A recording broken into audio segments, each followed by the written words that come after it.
My name is Teddy Jacobson of Actions by T. I am a pistol smith in Sugar Land, Texas.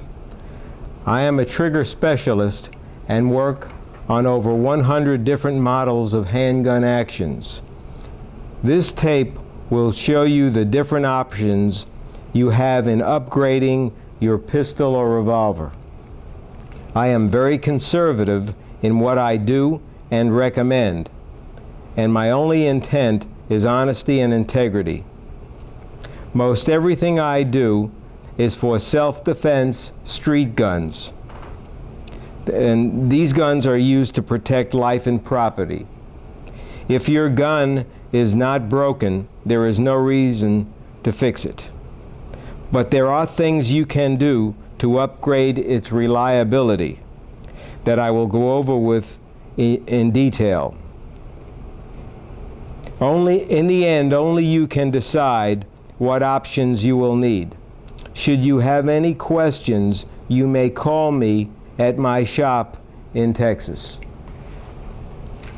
I'm going to work off a checklist. It's easier for me, and I'm going to talk about Smith & Wesson revolvers first. This is an old Smith & Wesson revolver, and the action has been refined. The action out of the box of a model 66 like this would be 14 pounds on the double and 3 on the single. This is now 8 3/4 and 3 pounds. What I have done on this one, a lot of the different frames vary in the single action. For instance, if I had a J frame, out of the box, the J frames are usually 2.5 pounds. Some of the K frames and L frames are, I see 3 pounds. It all varies, but rule of thumb though, the double actions remain high. I rework the actions. I change out the mainspring. I use a Wolf Power Rib mainspring, which is in the handle here, and I use a Wolf full coil trigger return spring, which is also called a rebound slide spring. That's the correct name. And then if a customer wants, I can contour and polish this trigger. This has not been done on this one, but I will show you another gun that has it done. On this particular gun, I have numbered the chambers. And these chambers, as I rotate the cylinder, you'll see there's number 1, there's 2, there's 3, 4, 5, and 6. And the reason that these are numbered is because some chambers are more accurate than others. It's always a good idea to polish your chambers so that the shells will extract easier, especially in .357 Magnum or higher up calibers. Now this particular revolver has a crane ball lock system that I have installed, which gives it a third locking point. All Smiths lock up in the front and the rear. This particular one locks up here also. So there's a little detent hollow section cut underneath the barrel, so when you close the cylinder, that little ball, which is spring loaded, there's a spring underneath this ball, and the ball is locked into the in the crane assembly. When you close it, it now is locked in 3 places: here, here, and in the rear. Nothing has been done to these sights. This has a jeweled hammer and trigger. That's mainly so it would hold lubrication, and aesthetically it looks good. I'm going to switch it over and show you. This is a Smith & Wesson Model 640 Centennial revolver. If you'll see these, we'll get a close-up of this. These chambers have been chamfered. That means there's a little angle cut at the mouth of the chamber to allow easier insertion using a speed loader.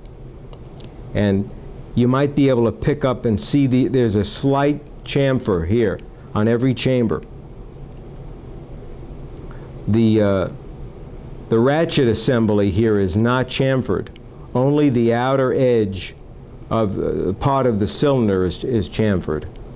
And also these chambers have been polished on this particular 640. Now when I close the cylinder, if you look at this trigger here, you will see that this trigger has been contoured and polished. It's been reshaped, and the face of the trigger is smooth as glass. And that helps when you're pulling it double action only. It makes it a whole lot easier as it conforms to your finger. Now, there's been a lot of work done to this particular revolver that you cannot see that's on the inside. I jewel all the internal hammers on these Centennials, and I texture the frame when it's a steel frame. If you see these sights, they have fluorescent orange on the front sight and fluorescent green on the rear. This double action only trigger pull is 8 3/4 pounds. And these are fitted, this gun here is fitted with Uncle Mike, an Uncle Mike boot grip type grip.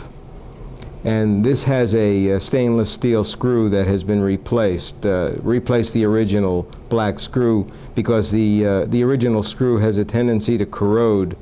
It's not made out of stainless steel. This is an Allen type screw, and it's been fitted. But we'll just go through all the revolver work, and then I'll show you. We'll get into the semi-autos. This is a Torres revolver, and this is a double action only gun.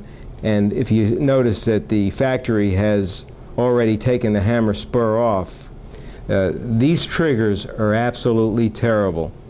And I've seen them as high as 17 pounds, maybe 18 pounds on the double. It's something you cannot live with. This gun can be brought down to 9.5 pounds safely. And the trigger is real sharp in a lot of areas. Contouring and polishing this trigger on this Torres would help considerably. I believe this is a model 85. Yes, it is. But polishing the chambers would help. If you're going to use a speed loader, chamfering the chambers would help. And if the crown is rough, recutting the crown in the front would improve the accuracy. This being the crown. I recut it in at 45 degrees. This one has not been done. I will show you a gun with the crown recut shortly during this video. But this one has not been done. That's a Torres revolver.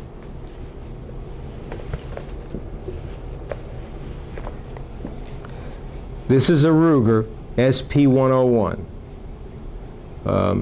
This here, same thing. The action has been worked on. It's a very smooth action, about 9 pounds on the double, 3 on the single. If you have to go into a court of law after a shooting, you do not want to have visible aesthetics to signal to an opposing attorney that you've done any extensive work to a particular gun, because they'll try to hang you in court. You want it to look as natural as it came out of the box at the factory. This trigger has been contoured and polished. And that's the only visible sign that this has been worked on would be the trigger here. You can see it's polished and contoured. And the only observation you would make is the front sight has fluorescent orange paint on it. And the rear on this one I left alone. This could be made into double action only. And you could also take the hammer spur off, as with most of these revolvers. If you wanted to, these chambers have been polished internally. This gun has no chamfering